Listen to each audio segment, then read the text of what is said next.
අයිබෝන් පුතේ සුබ දවසක් ඔයාලා හැමෝටම. අපි ආයෙත් හමුවන්නේ ඔයාලගේ YouTube channel එක Top Maths for Life තුලින්.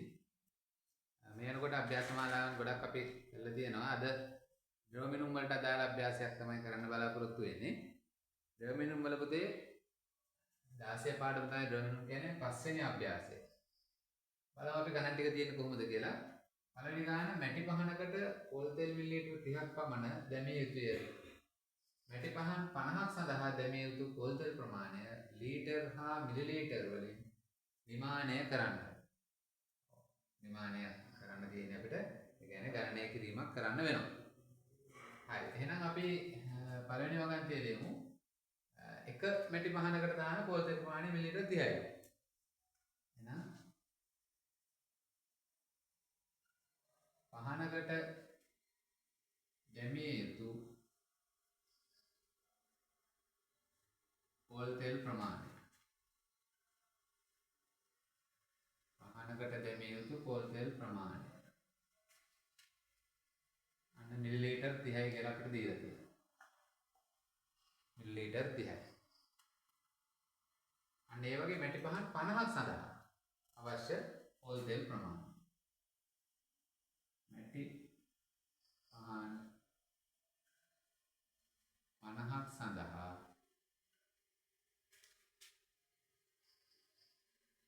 අවශ්‍ය තෙල් ප්‍රමාණය.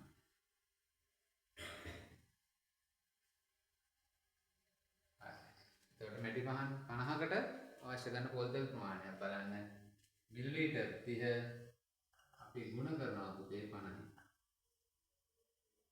හරි ලේසි. එහෙනම් මේ අකට බිංදු තියෙන සංඛ්‍යාව ගුණ කරන්න ලේසි ක්‍රමයක් මම ඔයාලට කියලා දීලා තියෙනවා කලිනුත්. මේ මෙතන බිංදුවක් තියෙනවා මෙතන බිංදුවක් තියෙනවා බිංදු දෙක අකට දාන්න. ඒකකයේ මිලිලීටර්. හරි.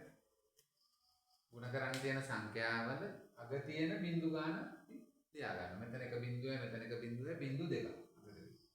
දැන් ඉතිරි සංඛ්‍යා දෙක ගුණ කරා. ඒ කියන්නේ 5 සරක් 3 15. අන්න අපි 15 ඉදිරියෙන් ලියමු. එහෙනම් මිලිලීටර් 1500ක් එනවා පිළිතුර. අපෙන් අහන්නේ ලීටර් හා මිලිලීටර. එතකොට මිලිලීටර් 1500ක් කියන්නේ මෙතන මිලිලීටර් 1000ක් ගත්තොත් අපි දන්නවා ලීටර් 1යි. එහෙනම් මේක අපිට ඕන නම් 1500 ලියන්න පුළුවන් 1000යි මිලිලීටර් ධන 500යි මිලිලීටර. දැන් මිලිලීටර් 1000ක් කියන අපි දන්නවා ලීටර් එකක්. එහෙනම් 1 ලීටර් 500යි මිලිලීටර. අන්න පිළිතුර ලීටර් 1යි මිලිලීටර් 500යි.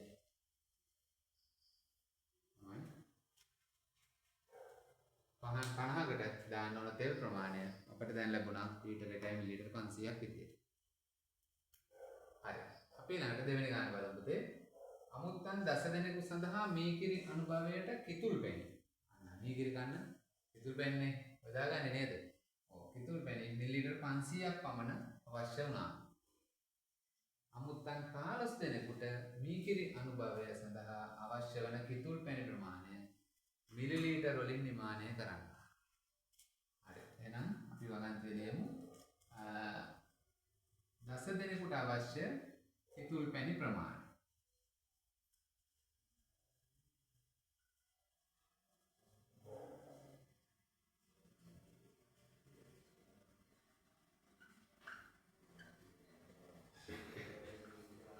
හරි. දස දෙනෙකුට අවශ්‍ය කිතුල් පැණි ප්‍රමාණය කොච්චරද? මිලිලීටර් 500යි.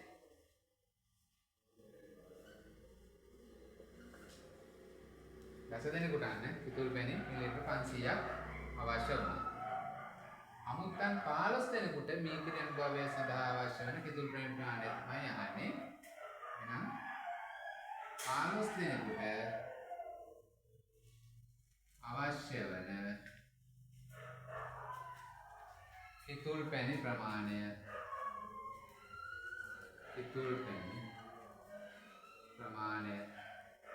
15 දෙනෙකුට අවශ්‍ය වෙන කිතුල් පැණි ප්‍රමාණය.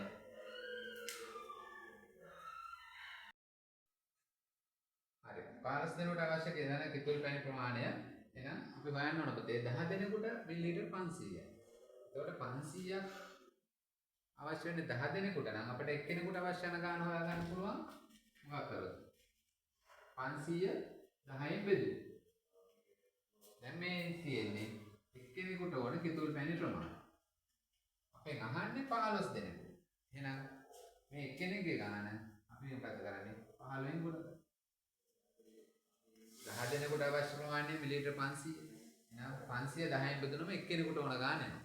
අන්න ඒකක ගාන මේ හොයාගෙන ඒක 15න් ගුණ කරා පුතේ 15 දෙනාට ඕන ගාන එනවා. හරි ලේසි. මේක මේ බිඳුව අපි ඉවත් කරමු බෙදනකොට කැපිලා යනවා බිඳුවට බිඳුව 50කින් බෙදුන කියලා වෙනස නැහැ 50මයි. එහෙනම් 50 ගුණ කරන්න 15. 15 සරක් බිඳුවයි 15 සරක් 5 75. එහෙනම් යනවා මිලිලීටර් 750.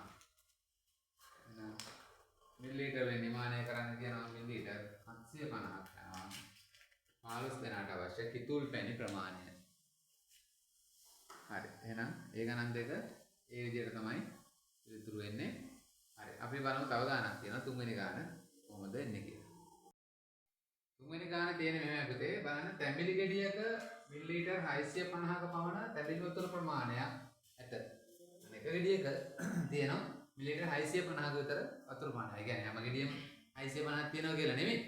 ඒකට අපි උපකල්පනයක් කරනවා ගෙඩියක මෙච්චර තැඹිලි වතුර ප්‍රමාණයක් තියෙනවා කියලා. ඒ කියන්නේ මිලිලීටර් 650. හරිද? ඒ අනුව ගෙඩි 10ක තැඹිලි වලක ඇති තැඹිලි ගෙඩි වලින් ලබාගත හැකි තැඹිලි වතුර ප්‍රමාණය ලීටර් හා මිලිලීටර් වලින් නිමානය කරන්න. ගොඩක් වෙලාවට තැඹිලි වලක් ගත්තොත් ඒ වලේ තියෙන හැම ගෙඩියකම වගේ ගොඩක් වෙලාවට එක සමාන ආසන්න ප්‍රමාණයක් තමයි තැඹිලි වතුර තියෙන්නේ. ඒ කියන්නේ සමහර ගෙඩි වල චුට්ටක් වෙනස් වෙන්න පුළුවන්. නමුත් බහුතරයක් ගෙඩි වල එක සමාන ප්‍රමාණ තියෙනවා. ඔයාලා ඕන ගෙඩි දෙක තුනක් කපලා තැඹිලි වතුර අරගෙන බලන්න. තැඹිලි හරි කුරුම්බ හරි බලන්න එක වල්ලේ ගෙඩි වුණොත් ගොඩක් වෙලාවට ආසන්න ප්‍රමාණ තමයි තියෙන්නේ. හරි. එහෙනම් අපි පළවෙනි වගන්තිය ලියමු. ගෙඩියක ඇති තැඹිලි වතුර ප්‍රමාණය.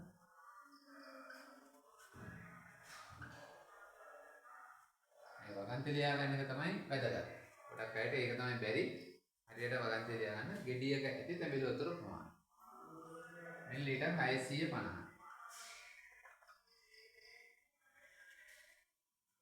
හරි. යනවා ගෙඩි 10ක තැඹිලි වලක ඇති තැඹිලි ගෙඩි වලින් ලබා ගන්න තැඹිලි වතුර ප්‍රමාණය තමයි අපෙන් අහන්නේ. එහෙනම් ගෙඩි 10ක ඇති තැඹිලි වතුර ප්‍රමාණය.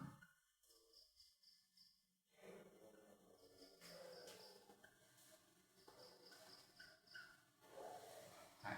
අපි මොකද කරන්නේ පුතේ මිලිලීටර් 650 ගුණ කරනවා 10යි. එතකොට උත්තර එනවා 650කට බිඳුවක් දැම්මම හරි. එහෙනම් මිලිලීටර් එනවා 6500. අන්න තැඹිලි වතුර තියෙන ගෙඩි 10ම මිලිලීටර් 6500. අපෙන් අහන්නේ මේ තැඹිලි වතුර ප්‍රමාණය ලීටර් හා මිලිලීටර් වලින්.